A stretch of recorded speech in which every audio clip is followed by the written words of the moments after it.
محمدا رسول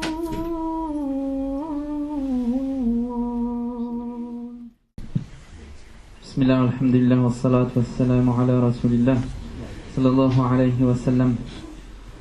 Allah subhanahu wa ta'ala nous dit dans Surat al-Isra, en parlant de l'importance des parents,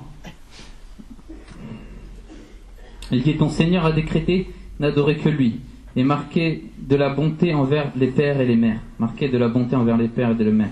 Et si l'un d'eux ou tous les deux doivent atteindre la vieillesse auprès de toi, alors ne leur dis pas ouf et ne les brusque pas, et adresse-leur des paroles respectueuses. Et par miséricorde abaisse pour eux l'aile de l'humilité et dis: ô mon Seigneur, fais-leur à tous deux miséricorde comme ils m'ont élevé tout petit.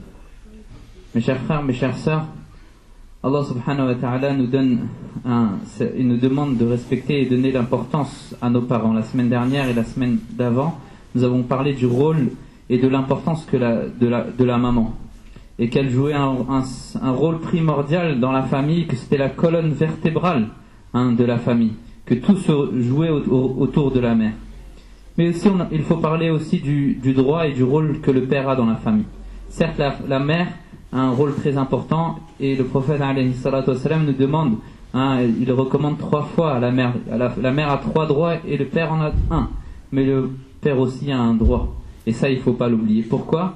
Parce qu'il a sacrifié pour sa famille et pour élever ses enfants, car il s'est fatigué, il a dépensé, il a travaillé. Pour quelle raison ? Pour élever de la meilleure des façons ses enfants.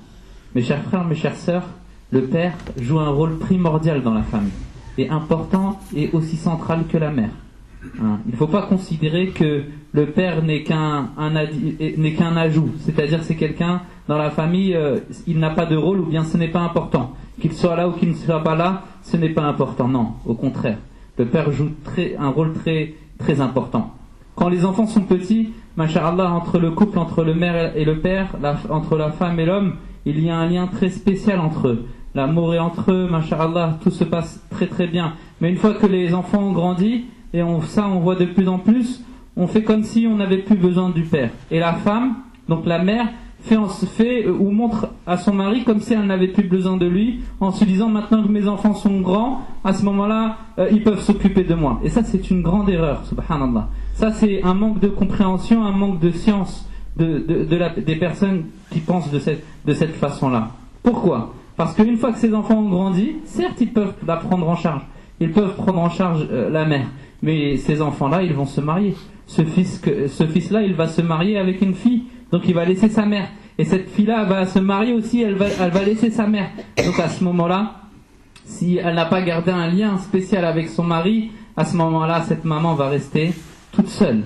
Elle va rester seule, loin de ses enfants, loin de son mari, et il viendra à elle le regret. Ah, si je savais, j'aurais dû prendre soin de mon mari, car c'est en réalité, il avait un rôle primordial, et en réalité, c'est lui qui aurait été là auprès de moi maintenant que je suis tout seul. Donc mes chers frères, mes chères sœurs, ça c'est un conseil. La femme, elle doit entretenir un lien avec son mari. Elle doit entretenir toujours un bon lien avec son mari. Et ça parce que le mari, l'homme et la femme sont un vêtement. Allah il dit, c'est libasun lakum. Ce sont un vêtement pour vous, et vous êtes un vêtement pour lui. Le mari est un vêtement pour la femme, et la femme est un vêtement pour l'homme. Et si la femme n'a pas de mari, c'est comme si elle était dénudée. Même si elle a de l'argent, même si elle a des richesses, elle aura un manque dans sa vie. Même alors, elle aura toujours un manque dans sa vie. Donc mes chers frères, mes chères sœurs, c'est pas une fois que les enfants ont grandi, alors à ce moment-là, la femme n'écoute plus son mari, ou elle ne lui attache plus d'importance. Ça c'est une grande erreur. À tel point que certaines mamans disent, une fois que leurs enfants ont grandi et qu'elles sentent qu'elles n'ont plus besoin, alors qu'elles ont besoin de leur mari, elle leur dit, une fois qu'il y a quelque chose qui ne va pas, elle leur dit: bon, écoute, si tu es d'accord, c'est bien. Si tu n'es pas d'accord, la porte elle est là. Ça c'est très grave de dire ça à son mari. Si tu n'es pas d'accord, la porte est là, prends la porte. Et le mari, il ne va jamais accepter qu'on lui dise cette chose-là, il va partir. Mais ensuite, elle va se retrouver toute seule à élever ses enfants, et là, les problèmes vont arriver, parce que la femme toute seule ne peut pas éduquer son enfant. La famille est composée d'un père et d'une mère, et chacun il a un rôle. Allah subhanahu wa ta'ala, il a donné à l'homme une force pour pouvoir, et une capacité pour pouvoir avoir une autorité auprès de sa famille. Allah a donné un rôle à l'homme, et il a donné aussi un rôle à la femme. Il a donné le rôle du père à l'homme, et personne ne peut remplacer un père. Comme il a donné le rôle de la mère à la femme, et personne ne peut remplacer la mère. Donc mes chers frères, mes chères sœurs, même Allah il nous dit dans le Coran, l'homme est plus fort que la femme par rapport à ce qu'Allah il lui a donné comme force, c'est-à-dire comme force, comme autorité, hein, et par rapport aux richesses qu'Allah il lui a donné. Donc on ne peut pas le remplacer. Certes, Allah il a donné un droit au père, il a donné aussi un droit à la mère. On a dit que la mère elle a 3 droits. Elle a 3 droits et le père il en a un. Mais pourquoi la mère elle a 3 droits? Parce qu'elle a dépensé pour ses enfants. Elle a dépensé même quand l'enfant était dans le ventre. Elle a souffert, elle a eu faim pour son enfant, elle a supporté pour son enfant. Voilà pourquoi elle a 3 droits. Mais le père aussi. Au temps du prophète alayhi salatu wassalam, un grand compagnon qui s'appelle Ibn Umar radiyallahu anhuma. C'est un grand sahabi, il fait même partie des 7 grands savants vertueux. Une fois, son père lui est venu le voir, il lui a demandé de se séparer de sa femme. Il lui a dit, cette femme-là n'est pas bien pour toi, divorce avec elle. Alors Ibn Umar, avant de l'écouter, il est parti se renseigner auprès du prophète alayhi salatu wassalam. Il lui a dit, Ya Rasulullah, je me suis marié avec une femme que j'aime et que j'apprécie, et mon père me demande de me séparer d'elle. Est-ce que je dois l'écouter? Est-ce que je dois l'obéir alors que j'aime cette femme? Alors le prophète alayhi salatu wassalam, il lui a dit, écoute ton père et sépare-toi d'elle.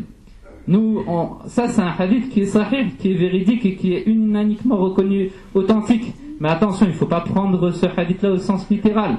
On voit ce hadith, faut pas que quand on écoute ce hadith, on va voir son fils, et on lui dit, écoute, divorce avec ta femme, parce que la dernière fois j'ai mangé chez vous, elle a cuisiné trop salé ou bien trop épicé, etc., etc. Donc c'est pas des raisons valables. Les savants ils ont expliqué ce hadith.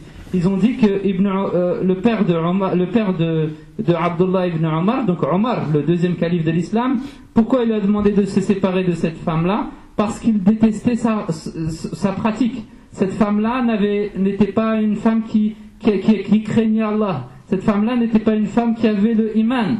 Donc Omar radiyallahu anhu savait que ce n'était pas une femme qui était convenable pour son fils. Et de la même façon, Ibn Omar avait un amour pour elle passionnel. C'était pas un amour religieux, et un amour qui était bien pour lui, qui a été bénéfique pour son couple.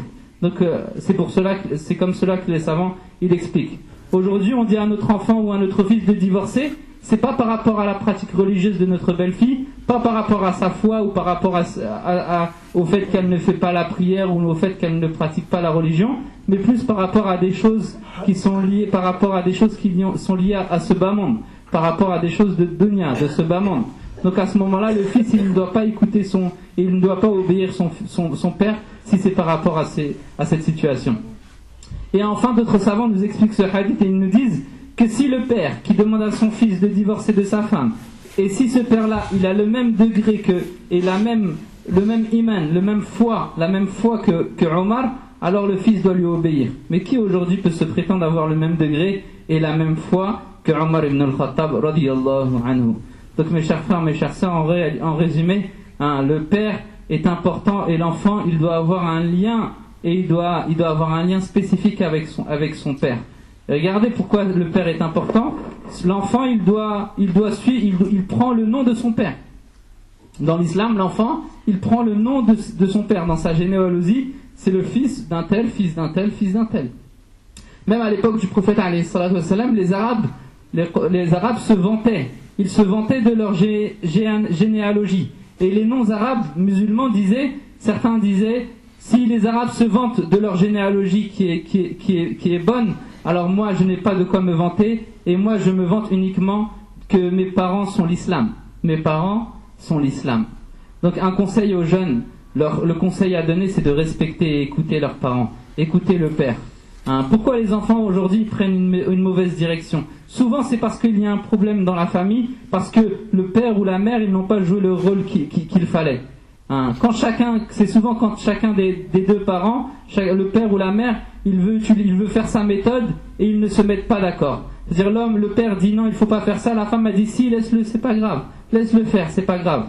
Et ça on a vu cela quand le père il était loin et absent de la maison. À ce moment-là les enfants ne suivaient pas le bon chemin. Et on a vu que quand le père était là, il avait un rôle important dans la maison. À ce moment-là, les enfants sortaient bien, masha'Allah. Ils étaient cause de bien, on voyait en eux que du bien. Donc mes chers frères, mes chères sœurs, alors que si la femme donne l'importance de son mari, et si la femme elle parle du bien de son mari à ses enfants, et parle de ses vertus, et se vante des qualités de son mari, alors à ce moment-là, il y aura une baraka dans la vie. Il y aura une bénédiction dans le couple, une bénédiction dans la famille. Mais sinon, si la femme elle parle de mal, elle parle de son mari en mal à ses enfants et aux autres, à ce moment-là, c'est des problèmes dans le couple, et il n'y a pas de longévité, il n'y a pas de pérennité dans ce couple-là. Certaines femmes, une fois qu'elles se séparent avec leur mari, elles vont influencer, na'udhu billah, qu'Allah nous en préserve, d'autres femmes pour faire la même chose. Elles se sont séparées de leur mari, alors que ça c'est une grande catastrophe de se séparer. Alors maintenant elles vont essayer d'influencer les autres femmes en leur disant le bienfait que c'est d'être loin, de ne pas avoir de mari. Alors ça c'est très grave. Celui qui est cause de séparer, attention écoutez bien, celui qui est cause de séparer un couple, de faire en sorte qu'un homme et une femme se séparent, Allah lui promet un grand châtiment dans l'au-delà. Allah lui promet un grand châtiment dans l'au-delà. Donc ça c'est très important, il faut faire attention à cela. Certaines femmes même vont aller même plus loin. Une fois qu'elles se sont séparées de leur mari, elles vont influencer leurs enfants pour couper tous les liens avec leur père. Même une fois qu'il est mort, elles disent non, c'est pas la peine d'aller assister à ses funérailles. Pas besoin d'aller à sa janaza, c'est pas besoin. Il ne mérite pas votre père. Et ça c'est très grave. Subhanallah. Est-ce que c'est ça l'islam? Est-ce que l'islam nous appelle à se séparer, à couper les liens de parenté entre le père et ses enfants? Mes chers frères, mes chères sœurs, pour conclure, Allah a donné un rôle au père et il a donné un rôle à la mère. Et personne n'y peut remplacer ce rôle-là. Et si le père ne joue pas ce rôle et la mère ne joue pas son rôle, à ce moment-là, ça fait des problèmes dans la vie. Il peut y arriver qu'il y a séparation, certes. Ça peut arriver qu'un couple se sépare. Mais il ne faut pas qu'une fois qu'ils se séparent, que c'est la guerre entre eux, à tel point que les enfants n'ont pas un rôle de neutralité, c'est-à-dire que les enfants sont influencés par le père ou la mère, ou bien la mère dit à ses enfants de ne pas aller voir leur père, et va critiquer le père devant les enfants. Non, il ne faut pas rentrer les enfants dans les problèmes de couple. Une fois s'il y a séparation, à ce moment-là, il faut laisser les enfants neutres. Au contraire, il faut encourager les enfants d'aller voir leur père. Bien au contraire. Car un enfant, il a besoin de son père, comme il a besoin de sa mère. Et sinon, ça peut avoir un impact très grave pour la vie de l'enfant. Wastaghfirullah.